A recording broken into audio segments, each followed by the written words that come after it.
Messieurs, merci de nous suivre et de nous rester fidèles. Nous sommes aujourd'hui lundi 29 janvier 2023.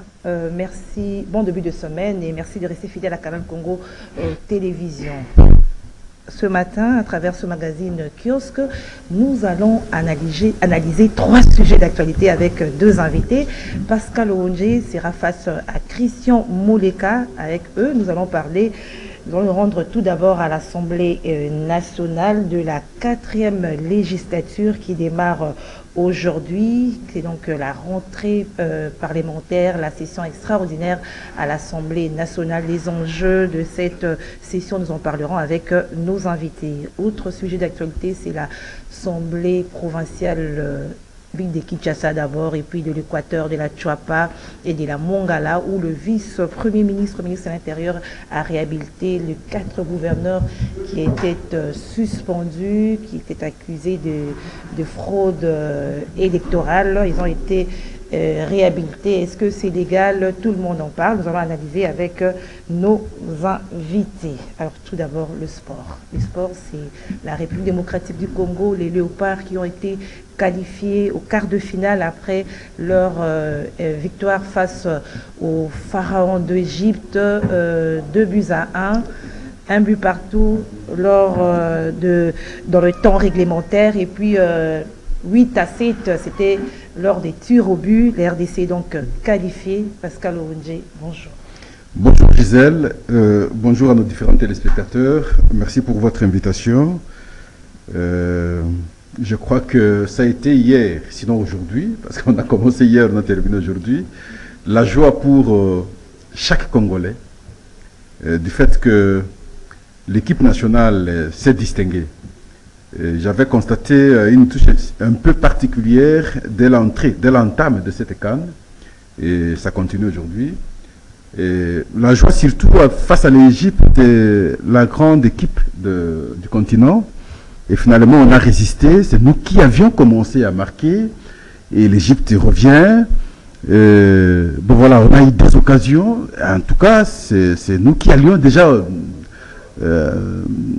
au départ, que ce soit à la première mi-temps comme à la deuxième mi-temps, gagner le match. Et le voilà, était supérieur aux Égyptiens. Visiblement, était supérieur. Nous sommes allés au tir au but. C'est les Égyptiens qui ont commencé par manquer. Ça veut dire nous qui avions commencé par gagner. Et heureusement, à la fin, le gardien égyptien n'a pas été très concentré. Il a manqué. Et les nôtres a transformé. Finalement, nous avons gagné. Mais je tire une leçon. Parce que souvent, nous ne sommes pas à mesure de gagner les pays des Maghreb. Que ce soit le Maroc, que ce soit l'Algérie, que ce soit l'Égypte. Parfois, lorsqu'on joue avec eux, nous gagnons toujours. Mais cette fois-ci, je vois la différence. On joue avec le Maroc et j'ai eu l'impression que notre prestation a été la meilleure. On n'avait pas gagné. On n'a pas gagné, mais nous sommes séparés un but partout. Un but partout. Oui. On joue avec l'Égypte, comme je le dis maintenant, j'ai eu l'impression que notre prestation a été la meilleure. Le défi est à venir, bien entendu, parce qu'au quart de finale, nous allons rencontrer la Guinée. Est-ce qu'elle peut nous gagner? Il est vrai qu'aujourd'hui, on ne peut plus parler de petites équipes, mais sur le plan mental, ils sont plus complexés face à nous. Donc, il y a une forte probabilité que nous gagnions ce match-là. Et donc, je suis en train de voir, cette fois-ci pour la RDC, soit sortir en demi-finale, cette fois-là chercher la 3e position, et soit alors aller en finale. Il n'y a que ces deux hypothèses, parce que je ne vois pas, de mon point de vue, la Guinée nous gagner. Non. Et d'ailleurs, vous avez vu, pour eux, ça a été une surprise. Je vais commencer par dire que je ne minimise pas. Il n'y a pas de petites équipes, c'est comme ça que j'ai dit, il n'y a pas de petites équipes.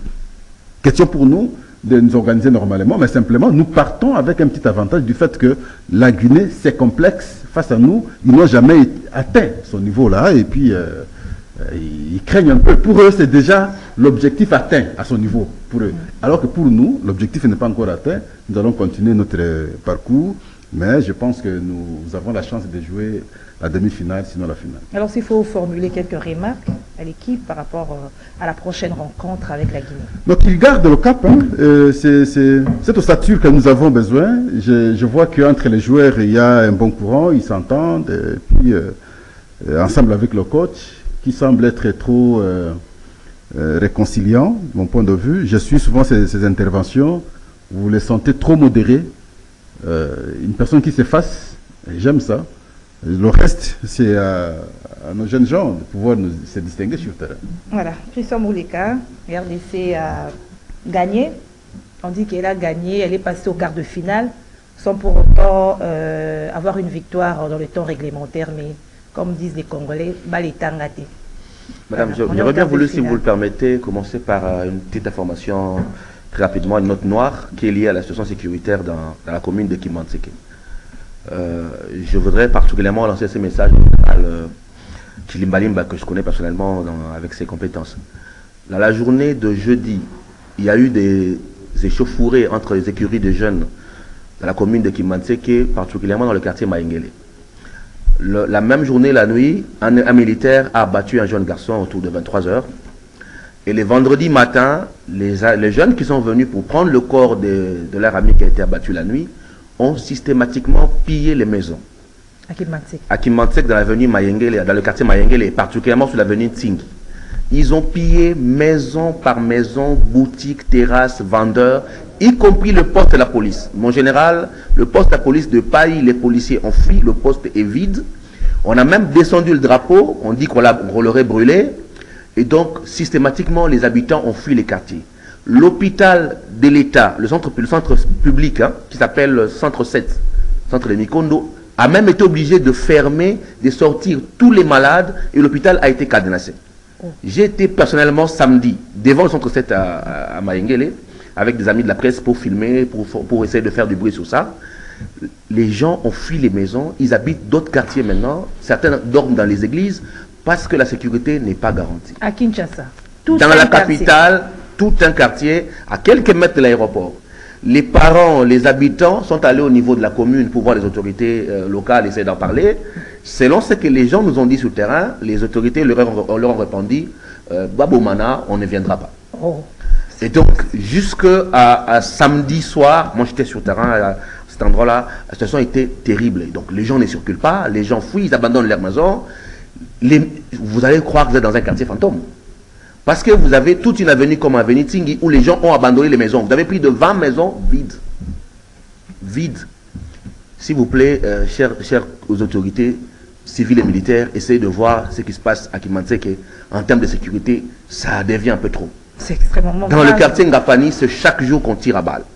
Chaque jour qu'on tire à balle. Il y a moins d'un mois, à cause de l'insécurité, à Massina, on a brûlé le poste de la police et le bureau du quartier. C'est connu, c'est sur le boulevard. Donc, dans la commune de Kimantseke, à Massina, particulièrement à Tiangou, il faudrait trouver une solution pour la sécurité. Et je demande au major David, s'il nous entend également, qu'on nous mette un poste avancé de la GMI, même derrière Ngwanza, parce que ce qui se passe là-bas, c'est inexplicable que dans une capitale, les jeunes s'organisent, qui pillent les maisons, qui pillent les boutiques, qui pillent la police, et que les habitants fuient les quartiers, la police a fui, le poste de paille est vide, et les gens ne savent pas à qui se fier. Moi-même qui suis allé là-bas, mes gens me disaient, papa Kebab, quand on m'achète, il faut fuir. Oh. Donc, tout ce qu'on faisait là, on était avec la montée à côté plutôt, pour que dès qu'on finit de filmer, on quitte parce que la sécurité n'est pas garantie pour la population. Vous avez filmé? Nous avons filmé avec les amis de la presse, ça passe aujourd'hui, nous avons les images. C'est indescriptible. L'État n'est pas là. L'État n'est pas là. Donc, je vous dis, c'est impensable. Le centre 7 a fermé. On m'a appelé aujourd'hui pour me dire qu'ils ont envoyé des policiers depuis hier la nuit pour l'hôpital.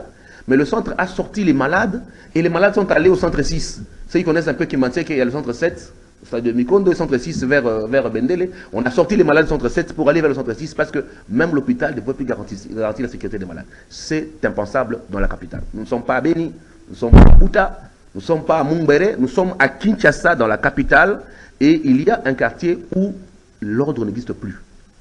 Ce n'est pas possible. Donc c'est la parenthèse que je voulais... Vraiment c'est un cri de cœur parce que ça m'a fait très mal quand j'étais là. J'ai vu comment les propriétaires des maisons se plaignaient parce que les locataires étaient tous partis. Les locataires qui sortaient dans des conditions presque dramatiques avec des biens sur la tête. Et des gens qui passaient la nuit dans les églises parce qu'ils ne peuvent plus rentrer chez eux et que la sécurité n'est pas garantie. Si on ne regarde pas ce qui se passe à Kimantseke, on va se réveiller un jour avec des cas plus graves. Hein, parce que là, l'autorité de l'État est remise en question de manière assez systématique. Voilà. Et donc Merci voilà, je vais pour revenir cette sur le interpellation, sport. Moi, je crois que les Léopards nous ont donné plus que ce qu'on attendait d'eux. nous avions une équipe en construction, un entraîneur qui est arrivé alors que nous avions 0 points, pratiquement, nous étions derniers sur notre phase de groupe, qui nous a permis de nous qualifier. Je crois que déjà, passer la phase de poule, c'était pour nous un exploit, pour une équipe qui est en reconstruction. Mais nous avons réussi le défi et le pari de passer la phase de poule, d'aller en quart de finale, et je crois qu'aujourd'hui, tous les Congolais, avec l'appétit venant en mangeant, on a l'ambition d'aller en demi-finale. C'est idéal qu'on rêve ça. C'est vrai également qu'on n'a pas gagné un seul match. C'est assez atypique qu'on soit arrivé en quart sans gagner un seul match. Ça prouve quand même que l'équipe a du mental. On a une bonne cohésion. Au niveau de la défense, une grande solidité. Il nous faut peut-être améliorer au niveau de l'attaque parce qu'on a un problème d'efficacité devant le but. Si vous regardez tous les 4 matchs, le premier match, on a encaissé en premier et puis on est revenu. Au deuxième match, on a encaissé en premier et puis on est revenu. Au troisième match, on a commencé et puis on a encaissé. Mais on n'arrive pas à marquer plus de 2 buts. Donc j'espère qu'avec le match de Guinée, on va davantage travailler pour améliorer la ligne d'attaque, notamment la finition. On n'a pas un Bakambu de grand jour comme on l'avait dans le passé. Il faut travailler à améliorer la ligne d'attaque. Mais globalement, je crois que tout Congolais doit être satisfait parce qu'on a une équipe qui nous a donné bien plus qu'on sait qu'on espérait quand ils sont partis. Et donc je suis fier comme tous les Congolais. J'ai suivi les matchs jusqu'à minuit et je peux vous dire que j'ai eu le souffle coupé parce que cette séance de tir au but avec la pression qu'il y avait, il fallait le faire, sortir l'Égypte, qui est quand même l'équipe la plus titrée de l'Afrique. Hein.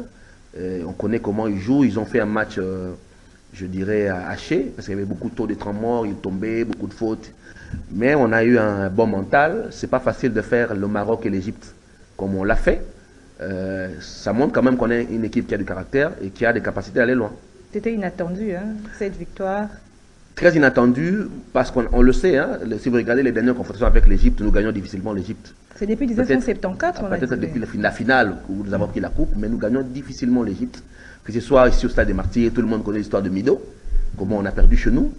Donc c'est difficile pour nous de battre les équipes maghrébines, mais cette fois-ci, au moins, on s'en tire bien. J'espère que la Guinée, qui également a son premier quart, va pas être pour nous un morceau dur. Et malheureusement, nous, au Congo, nous avons l'habitude de prendre trop au sérieux le match selon les noms de l'équipe. C'est-à-dire, si on dit Léopard Égypte, nous sommes trop sérieux. Léopard Maroc, nous sommes sérieux. Si on dit Léopard Guinée, Torobé, Tabango, et c'est les genres de matchs où on perd. J'espère qu'on ne va pas tomber dans cette négligence-là, qui parfois, un relâchement-là, qui nous vient à l'esprit, selon qu'on a en face de nous une équipe forte ou faible, et qu'on va réussir ce cap-là, d'aller en demi-finale. Et pourquoi pas aller en finale? C'est possible, c'est jouable. Je crois qu'on a les atouts pour arriver jusqu'en finale. Alors le classement de l'entraîneur, ce que j'ai vu, l'entraîneur, beaucoup l'ont loué aussi, même lui-même il a dédié cette victoire à la population de l'Est, je l'ai suivi. Oui, mais c'est d'abord une équipe jeune. Hein. Nous avons à peine 4 joueurs qui ont joué la CAN. Donc on a pratiquement 23 joueurs qui sont à leur première CAN. Donc c'est une équipe jeune qui découvre la compétition. Beaucoup découvrent également le pays, que ce soit les gardiens Mampassi ou des joueurs comme Piquet qui découvrent le pays. La première fois pour eux de venir également. Et donc, je crois ils ont pratiquement beaucoup de la diaspora, de la même génération, le même âge. Il y a cet amour de la patrie qui naît dans beaucoup des Congolais de la diaspora. Ils sont préoccupés par les pays. On a vu, par exemple, j'ai vu l'interview de Mampassi, qui n'a pas eu le travail de Bakambu pour pousser les joueurs à revenir à l'équipe nationale. Et donc, il y a cette volonté-là de donner de la fierté au pays. L'entraîneur également, Sébastien Desabre, c'est quelqu'un de très équilibré, qui semble bien maîtriser son sujet, parce que depuis qu'il est arrivé, on sent qu'il y a un changement de cap très important. Il faut maintenir maintenant la dynamique, c'est-à-dire garder l'entraîneur. Qu'on gagne ou qu'on perd, garder l'entraîneur, garder l'ossature et construire peut-être pour les années à venir une équipe bien meilleure encore en renforçant les compartiments qui ne marchent pas. Je crois qu'aujourd'hui, il n'y a rien à reprocher à l'équipe. Peut-être, comme je l'ai dit, la ligne d'attaque qu'il faut vraiment renforcer. On a eu des matchs très difficiles contre l'Égypte et même contre le Maroc, mais on s'en est sorti parce qu'on a une solide défense, on a un milieu qui tourne bien. Et notre petit problème, c'est la finition avec la ligne d'attaque. Je ne sais pas, on a mis Bakambu, on a mis Banza, on a mis Silas, on a mis Meshak Elia, mais à chaque fois, on n'a toujours pas cet élément de plus qui nous permet d'animer l'attaque et de finir sur le poteau. C'est ce qu'il faut peut-être améliorer, mais pour moi, l'équipe, ça va. L'équilibre, il est bon. Et j'espère qu'on aura la force mentale d'aller encore plus loin. Ouais, on espère une victoire avec la Guinée. Hein. C'est déjà sur le 2 février. Sur le 2 février, moi je souhaite. Vendredi déjà, ouais. Je souhaite qu'on gagne. C'est vrai que la Guinée, c'est sa première fois d'arriver. Ils sont bien motivés. Ils ont un entraîneur, Kaba Diawara, qui fait un bon travail également. J'espère également que nous aurons la capacité d'aller plus loin. Voilà. Alors on parle autre chose maintenant, c'est l'Assemblée nationale. Début de la session de cette nouvelle législature avec les nouveaux députés. Ils sont 477, selon ce qui a été proclamé par la Commission électorale nationale indépendante par Stella Ounje. Quels sont les enjeux de cette session?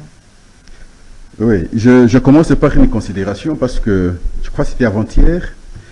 Il y a un monsieur qui me fait comprendre que ce qui s'est passé à la CENI, ce n'est pas une bonne chose. J'ai posé la question, c'est quoi en réalité?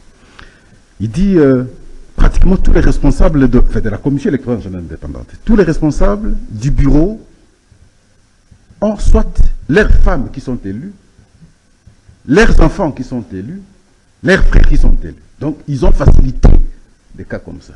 On cite Bimoala, qui, son fils est élu, l'enquêteur, son petit frère, son fils, sa femme et ses cousins sont élus.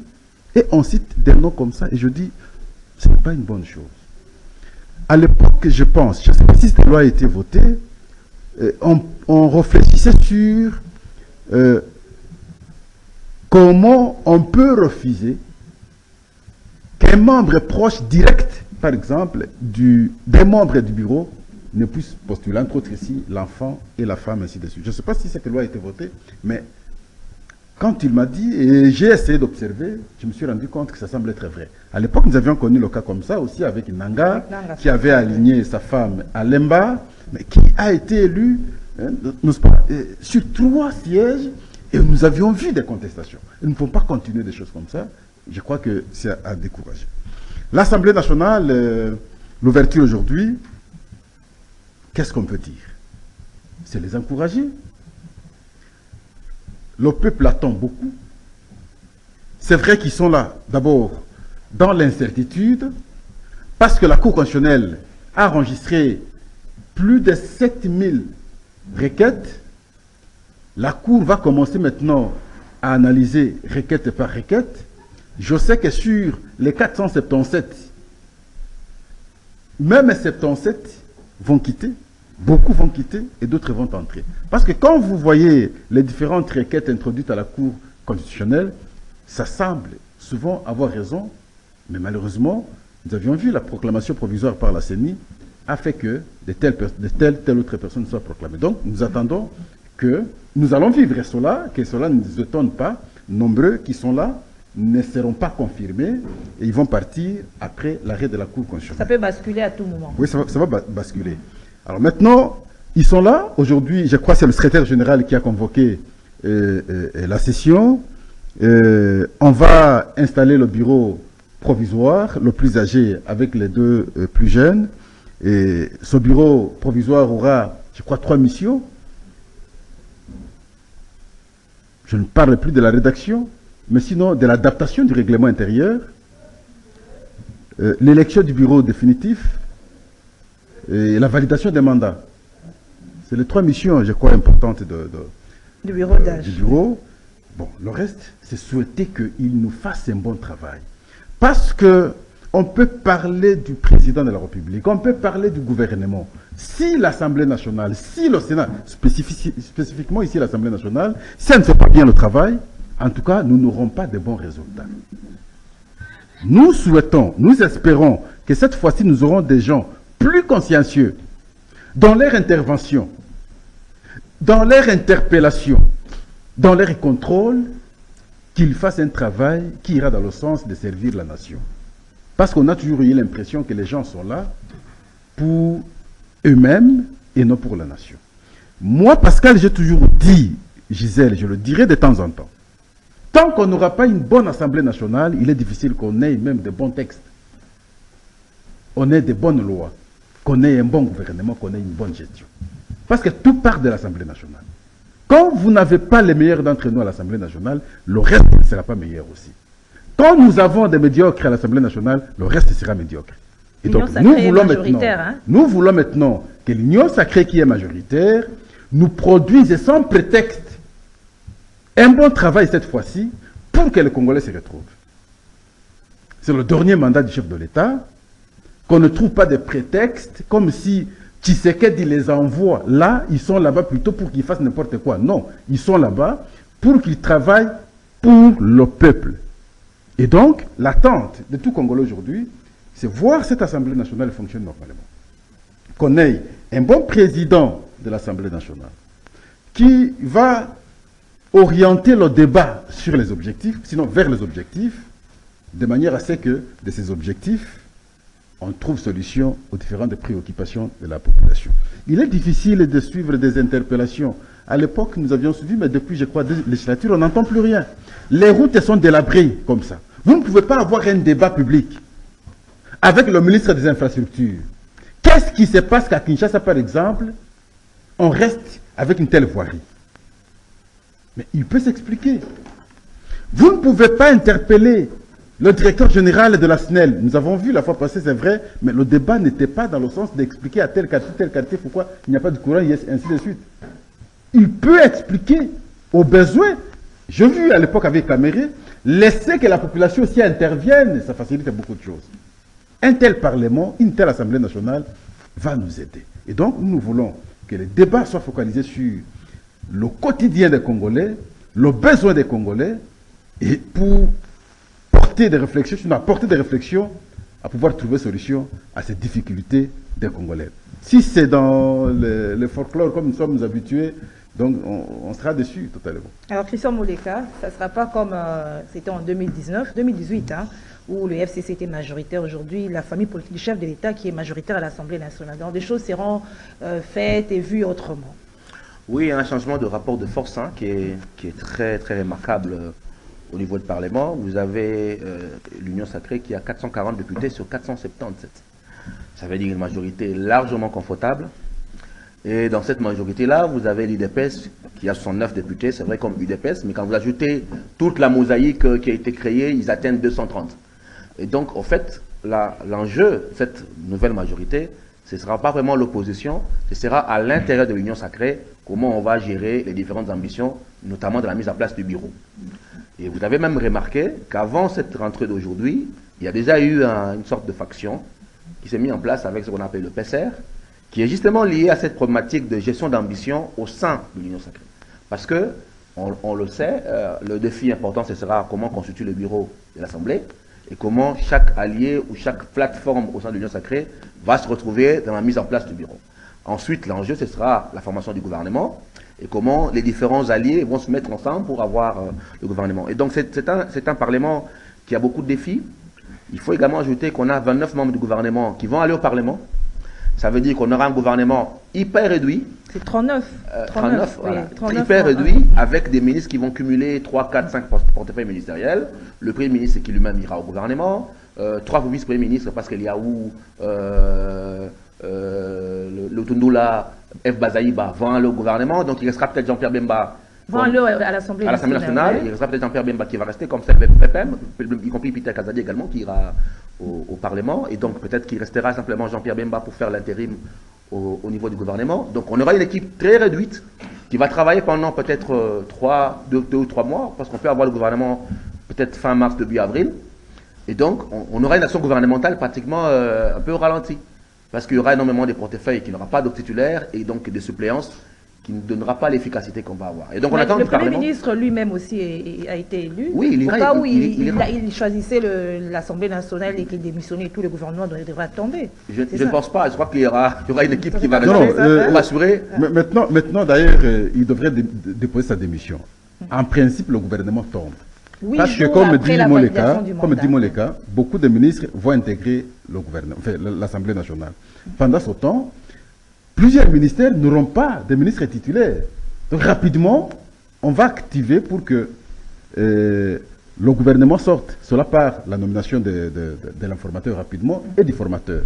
Donc c'est de ce point de vue, je crois que Jean-Pierre Bemba va expédier les affaires courantes à la primature pendant 1 ou 2 mois. J'ai porté un truc comme ça, même à l'intérieur, au ministère de l'Intérieur, parce que l'OMLC, son vice est à l'intérieur. Quand le vice-premier ministre, Peter Kazadi, ira à l'Assemblée nationale, c'est le MLC qui va gérer également l'intérieur.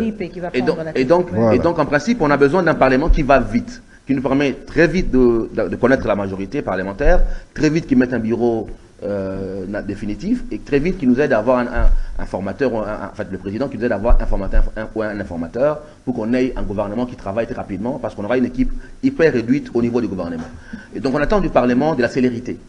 D'autant plus qu'on a une famille politique qui a une grande majorité et qu'on ne devait pas avoir en principe des grands débats comme en 2019 entre le FCT Cash pour former la majorité. Ce qu'on attend du Parlement, c'est vraiment de la célérité du travail. Ça c'est de un.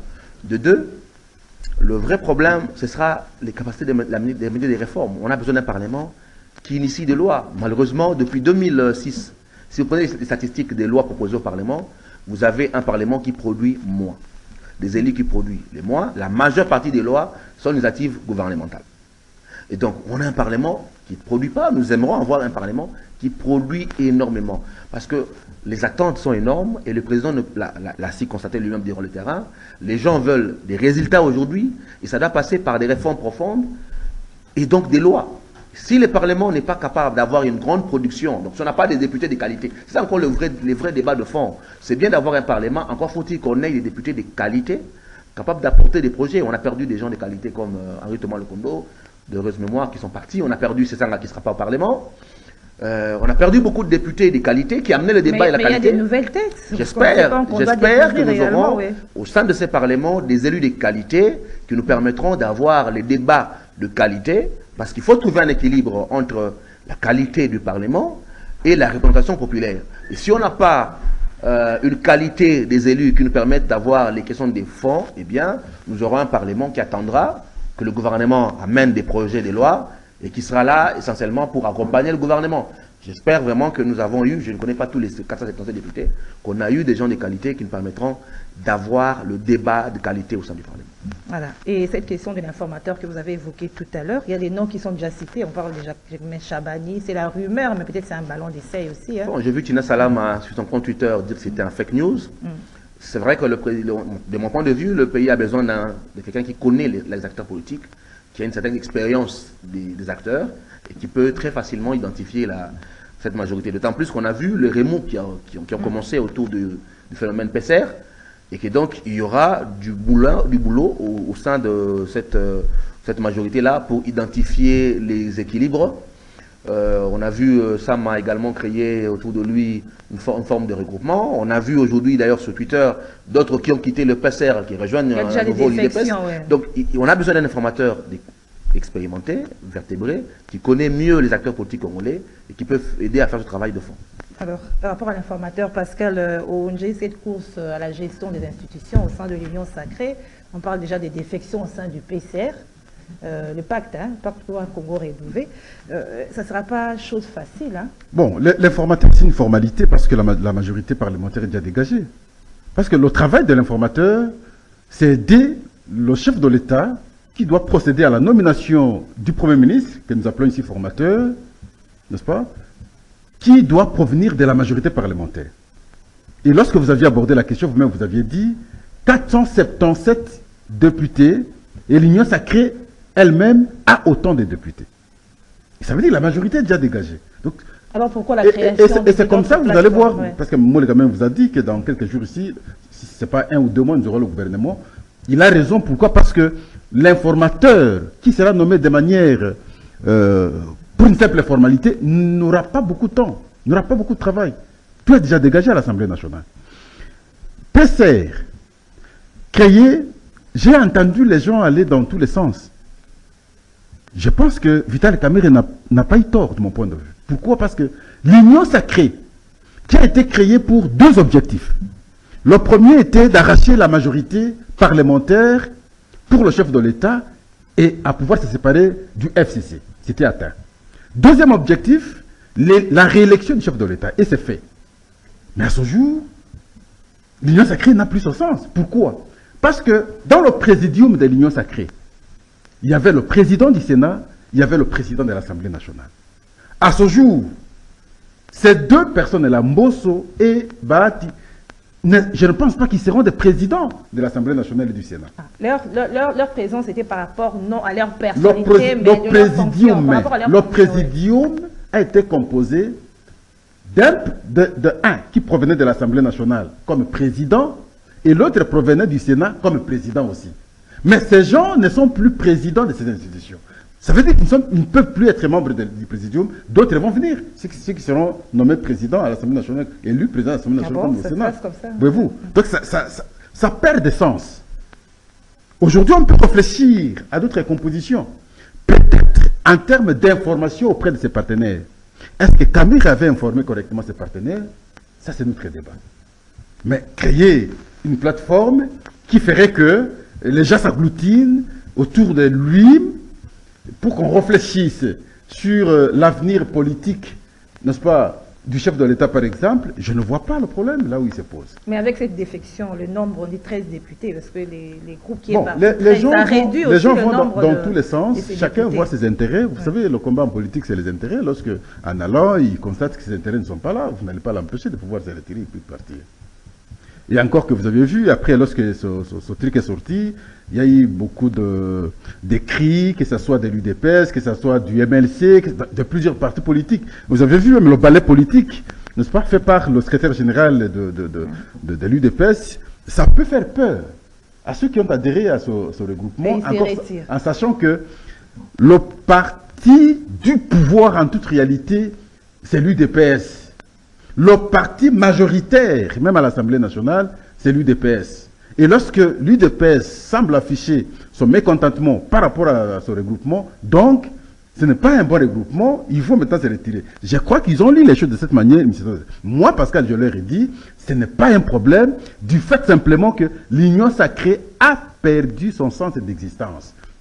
Je vous ai expliqué, parce que les deux présidents qui provenaient du Parlement, qui faisaient partie du Présidium, aujourd'hui, ils ne peuvent plus l'être du fait qu'on a un nouveau Parlement, nous aurons des nouveaux présidents qui, en principe, cette fois-là, devront intégrer maintenant le Présidium si l'Union sacrée doit exister. Voilà. Moi, il y a un élément ajouté qui est très important, parce que cette histoire de PCR, en fait, ce n'est que la partie visible des tensions, du moins des malaises qu'il y a au sein de l'Union sacrée. Et c'est quoi le vrai problème? C'est que vous avez, durant l'ancienne mandature, un UDPS qui avait 30 députés et qui dépendait fortement des alliés, que ce soit l'AFDC ou l'UNC ou encore les députés de Katumbi, y compris les transhumants du PPRD, pour faire la majorité. Et vous avez aujourd'hui un changement des rapports, des rapports de force, qui est totalement, je dirais, à 360 degrés, où vous avez un UDPS avec ces mosaïques qui font 230 députés. Et si vous prenez les alliés, tous les alliés, l'AFDC, le MLC et l'UNC, ça fait moins de 100 députés. C'est 36, 35, 19. C'est moins de 100 députés. Ça veut dire que dans les 440 députés qui forment l'Union sacrée, les grands alliés qui ont formé l'Union sacrée, ancienne version, ont moins de 100 députés. Et donc le président de l'UDPS a pratiquement 330 contrôles des députés de son côté. Ça veut dire que dans la prochaine répartition qui va se mettre en place, les alliés peuvent être marginalisés parce qu'ils n'ont pas de réelle capacité d'influence sur l'UDPS. Et puisqu'ils n'ont plus de capacité d'influence comme diront l'ancienne législature, eh bien, certains peuvent se sentir en danger.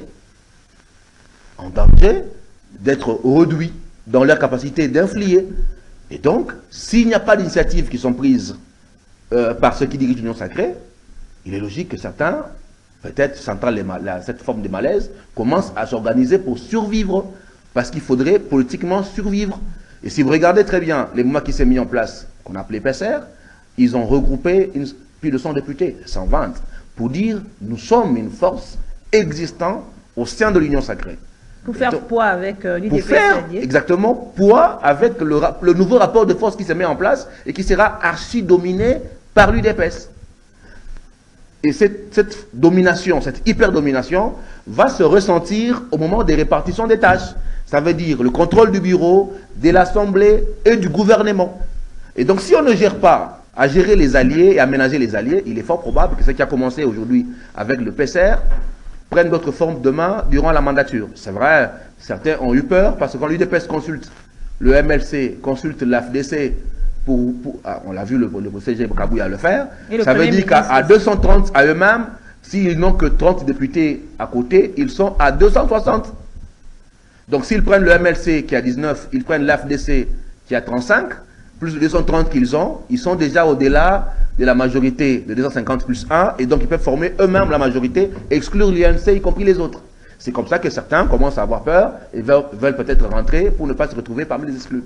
Mais le vrai défi, c'est l'équilibre du rapport de force au sein de l'Union sacrée. Et cette législature peut être pour nous un moment d'expérience assez particulière où au sein de la même majorité, on aura tension liée à ce nouvel équilibre de force qui est au désavantage des alliés d'hier et fortement à l'avantage de l'UDPS. Voilà. Alors on parle de l'Assemblée provinciale, Pascal Orange. Oui, l'équilibre de force, je suis très d'accord avec, je reviens à la question, avec Moleka, mais si c'est avec mauvaise intention, c'est que nous ne serons pas encouragés.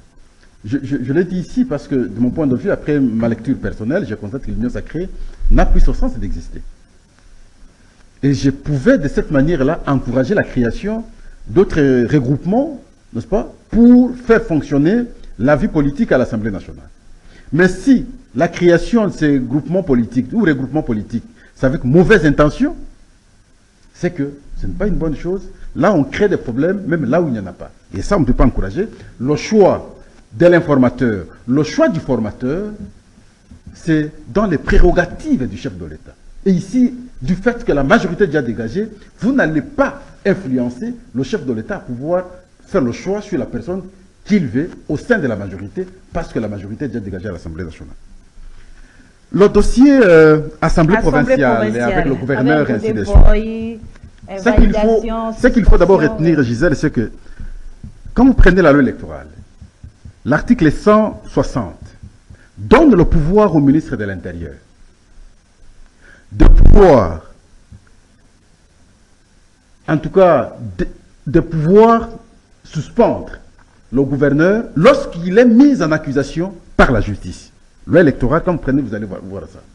Et ce que le ministre avait fait à son temps, c'était logique du fait qu'il y a une requête du procureur qui a demandé à l'Assemblée provinciale la levée des immunités du gouverneur pour qu'il soit disposé à la justice. Mais moi, je n'ai pas compris comment le ministre de l'Intérieur va revenir à sa décision, réhabiliter le gouverneur, et pourtant, la justice qui avait saisi l'Assemblée provinciale n'a pas encore écrit à l'Assemblée provinciale que Ngobila est clean, ou le gouverneur est clean. Afin de préserver c'est simplement parce qu'il avait saisi et que l'Assemblée provinciale a levé les immunités, il fallait que la justice écrive de nouveau l'Assemblée provinciale pour que l'Assemblée provinciale autorise finalement le gouverneur à pouvoir fonctionner. Et là, c'est la remise des immunités. Mais au moins, l'acte qui a été posé par le ministre de l'Intérieur, son fondement, c'est dans la loi électorale, l'article 160. Et lorsque un gouverneur est mis en cause, la moindre des choses pour le ministre de l'Intérieur, c'est prendre un acte pour permettre que le gouverneur soit disposé à la justice. Pendant ce temps, l'intérim soit confié soit à son vice, si le vice n'est pas là, à ce moment-là, au ministre précédent, qui est le ministre de l'Intérieur. Ça, c'est la loi. Et donc, son vice est là. J'ai essayé de réfléchir, parce que jusqu'ici, la justice n'a pas réagi favorablement, n'est-ce pas, aux demandes, sinon aux requêtes des gouverneurs qui sont mises en cause. Alors, je n'ai pas compris pourquoi on devrait revenir rapidement, et puis ça a créé une certaine cacophonie. Le vice-gouverneur 2 jours, et c'est son titulaire qui revient. Il revient pourquoi? Le problème est résolu à quel niveau? Je ne comprends rien. Parce qu'il s'agit de la justice, il fallait que le problème soit résolu en justice et revenir finalement à la Alors, selon les arguments de Peter Kazadi, c'est pour préserver la tranquillité et la paix sociale en attendant les recours administratifs et requêtes qui sont devant la Cour constitutionnelle. Mais ça, on pouvait bien les comprendre. Mais la loi dit quoi? Lorsqu'un gouverneur est mis en cause, la loi électorale dit quoi? Il a été mis en cause par la Cour de cassation. Si on doit rester dans cette logique, mais il aurait dû comprendre ça avant même de suspendre. C'était difficile. Ça fait combien de temps? Donc c'est après la suspension qu'il a compris ça. Non. Le ministre de l'Intérieur a bien posé son acte en amont. C'est fondé, son acte-là.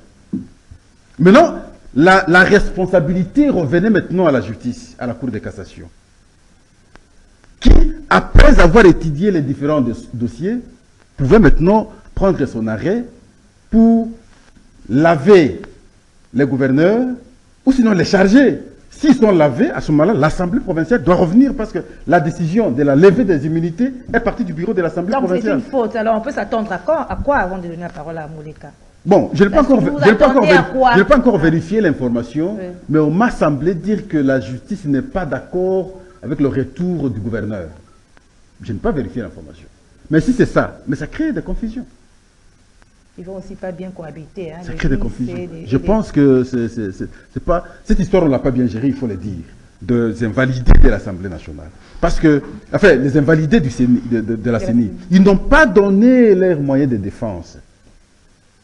La CENI a fait des choses dans la précipitation. Ça, c'est mon point de vue. Aurait dû se limiter à envoyer une requête, n'est-ce pas, auprès de la Cour constitutionnelle, et la Cour allait apprécier, et lors de la proclamation définitive des résultats, ils pouvaient être sanctionnés. Christian Moleka, votre lecture par rapport à cette affaire, ce qui se passe à Kinshasa, Gentili Ngobila, parce que Godé a écrit une note au Peter Kazedi disant que c'était illégal. Ce qui se passe à Kinshasa, c'est vraiment l'expression de comment nous avons affaibli l'État au profit des personnes. Donc nous avons des hommes forts plutôt que d'avoir des institutions qui soient fortes. Moi, je ne suis pas très d'accord avec mon frère Pascal Owonjo sur le fait que le ministre de l'Intérieur a le pouvoir de suspendre le gouverneur. Ça ne correspond pas à la forme de la République que nous avons. Nous avons adopté depuis 2006 une constitution qui a imposé ce qu'on appelle le régionalisme politique. Ça veut dire que nous avons des provinces qui sont régionalisées, en fait qui sont des États indépendants plus ou moins, parce que nous sommes dans une forme de quasi-fédéralisme. Nous avons des provinces régionalisées qui sont tellement autonomes que la seule instance qui relie les gouverneurs des provinces avec l'État central, c'est la conférence de gouverneurs. Au-dessus du gouverneur, il n'y a pas de ministre de l'Intérieur qui peut suspendre, ou ça n'existe plus. Ça, c'est l'ancienne forme de l'État que nous avions avec des gouverneurs qui dépendaient du ministre de l'Intérieur. Nous avons des lois qui ont avancé, mais une pratique politique qui ne s'adapte pas à l'évolution de la loi. Les gouverneurs sont élus et donc déchus par l'Assemblée provinciale. La loi que mon confrère évoque, si vous prenez la loi dit ceci, en cas de décès, de démission, d'empêchement définitif, l'article 160 de la loi électorale, de mise en accusation ou de révocation du gouverneur de province, le gouvernement provincial est réputé démissionnaire. Alinéa 2. Lorsque l'Assemblée provinciale adopte une motion de censure, le gouvernement provincial est réputé démissionnaire. Dans ces cas, le gouverneur de province remet la démission de son gouvernement au président de la République dans les 24 heures. Il remet la démission de son gouvernement au président de la République dans les 24 heures. Dépasser ce délai, la démission du gouvernement est d'office. Ça veut dire qu'il n'y a pas de place où le ministre de l'Intérieur peut suspendre les provinces, le gouverneur des provinces. Ça n'existe plus. Cette forme de tutelle du ministre de l'Intérieur sous les provinces n'est plus adaptée à notre constitution parce que les provinces ne sont plus des ETD, les provinces sont régionalisées. Et lorsqu'on parle des ETD, c'est les villes, les communes, les secteurs et les chefferies. La province n'est plus une entité territoriale décentralisée. Pour qu'il y ait une tutelle du ministre de l'Intérieur sous le gouverneur et des capacités de suspension. La forme de l'État a évolué. Donc, alors, déjà, dans le cas pareil, ça devait se passer comment? L'Assemblée provinciale devait déchoir le gouverneur. Le vrai problème que nous avons, c'est qu'il y a une mécanique qui se met en place au sein de l'Assemblée provinciale qui est favorable au gouverneur. Lorsque le président Godé Poyi a commencé ses premières incriminations contre le gouverneur, ce qui s'est passé, c'est qu'il y a une fameuse dynamique Ngobila qui a fait tomber le président Godé Poyi. Et lorsqu'il a été renversé par la dynamique Ngobila qui existe dans la ville de Kinshasa, le président Godé Poyi est allé en justice. La justice l'a réhabilité. Mais comme il ne peut plus diriger une assemblée dont il n'a pas la majorité, parce que s'il vient en plénière, on le fait tomber, qu'est-ce qu'on fait? On suspend l'assemblée. Et donc, toute la session de septembre, ceux qui suivent l'actualité le savent, l'Assemblée provinciale de Kinshasa n'a pas siégé. Le président Godé Poyi a fait l'ouverture de la session par lettre. Donc, on a bloqué toute une ville parce qu'il y avait des guerres entre des individus qui veulent contrôler la ville, tout simplement. Donc, on est en train de tuer l'État parce qu'on défend des personnes. Il y a des gens qui sont derrière Godé Poyi parce qu'il fait partie du fusible pour faire partie du gouverneur. Et il y a des gens qui sont derrière le gouverneur qui veulent le voir rester à la tête de la ville. Mais après sa suspension, on a quand même vu comment est-ce que la population à Kinshasa, par exemple, la population a salué cette décision. Mais pour question d'honneur, après les accusations de fraude, vous pouvez quand même démissionner. Mais quand l'informel domine le formel, ça conduit à ça. Ça veut dire vous avez une population qui est totalement désabusée parce que la ville n'est pas gouvernée. Je vous ai parlé des cas d'insécurité dans la ville. Cette ville n'est pas gouvernée. Il n'y a qu'à voir l'état de nos routes, l'état des marchés, l'état des poubelles. Cette ville n'est pas gouvernée. Cette ville a besoin d'avoir un leadership vrai, réel, qui travaille pour l'intérêt des Kinois. Cette ville a été inondée depuis le mois de décembre. Est-ce que vous avez vu des mesures pour la gestion des inondations? Il y a des gens qui sont inondés. On en parle, mais qu'est-ce que le gouvernement fait concrètement? Même la ville. Si vous passez sur poids lourd, vous dépassez Apollo avant d'arriver à ce qu'on appelle Selza. Mais voyez l'état de la chaussée. Il y a un type qui a sorti son tuyau, qui vide de l'eau chez lui dans son port et qui déverse sur le boulevard. Et ça crée le bouchon. Mais cette ville n'est pas gouvernée. C'est vrai que les Kinois ont apprécié le fait qu'il pouvait venir une nouvelle impulsion à la tête de la ville. C'est là, c'est de faire dans la forme. Parce que l'État, c'est aussi la forme. Malheureusement, on ne met pas les formes. Est-ce que si on veut faire partir Ngobila, il faut passer par les voies cavalières? Je crois qu'il y a plusieurs façons. On ne peut pas tout dire ici à la télé. Mais avec le temps qui reste, qu'est-ce qu'il va encore faire à la tête de la ville? Même si on veut le faire partir, mettez les formes pour respecter les formes, qu'ils partent dans les formes. C'est comme ça qu'on respecte. Il y a un auteur français qui a dit, quand on veut couper la tête à un roi, on le coupe avec un sabre d'or. Pourquoi? Parce qu'il y a l'homme, parce qu'il y a l'institution à côté. Et qu'on ne peut pas affaiblir l'institution en voulant affaiblir l'homme. Quand on veut couper la tête d'un roi, on le coupe avec un sabre en or. Pour que le citoyen qui regarde sache qu'on a coupé la tête à un roi. Mais si vous voulez ridiculiser à la fois la fonction et l'homme, eh bien cette fonction-là ne prendra plus de grandeur. Quelle que soit la personne qui va venir après, il n'y aura pas de la grandeur pour dire ça. Donc le scénario a été mal tracé. Le scénario qui est mis en place, c'est pour répondre aux ambitions des personnes. Ce n'est pas forcément pour l'intérêt des administrés. C'est pour répondre aux scénarios, aux ambitions des personnes, et qui malheureusement, on les fait sans tenir compte des formes républicaines. Donc, qu'Ngobila parte, ce serait peut-être une bonne chose pour certains Kinois, ou pour les Kinois, parce que la gouvernance n'a pas été de qualité. J'étais parmi ceux qui ont longuement critiqué cette fameuse politique de Kinbopeto qui n'est restée qu'un slogan. Mais mettons les formes. Mettons les formes et faisons-les partir dans les formes. Merci. Juste un mot. Oui. N'oublions pas que nous sommes ici en face des ministres de l'Intérieur et de la Sécurité. Souvent, les gens ne voient que l'aspect du ministre de l'Intérieur. Ils ne comprennent pas qu'il est en même temps ministre de Sécurité. Le ministre de l'Intérieur et de Sécurité peut suspendre un gouverneur. Mais la révocation du gouverneur, c'est la compétence exclusive du chef de l'État. Dans sa qualité du ministre de Sécurité, lorsqu'il constate par exemple que le gouverneur a failli, il peut prendre des mesures conservatoires à l'instant, sur le plan de la sécurité. Il prend une mesure conservatoire, le temps que l'Assemblée provinciale décide sur le gouverneur, et le reste peut s'en suivre. Mais le ministre de l'Intérieur, comme ministre de la Sécurité, peut suspendre le gouverneur. Mais il ne peut pas le révoquer, ça c'est la compétence du gouverneur. C'est la loi. Suspendre, réhabiliter, c'est différent. Avec le temps qui reste. C'est différent. Donc dans le cas d'espèce ici, dans le cas d'espèce, le ministre de l'Intérieur n'a pas péché du fait d'abord qu'il y a eu un acte posé par l'Assemblée provinciale à travers son bureau. Il y a eu une requête de la mise en cause du procureur près la Cour de cassation.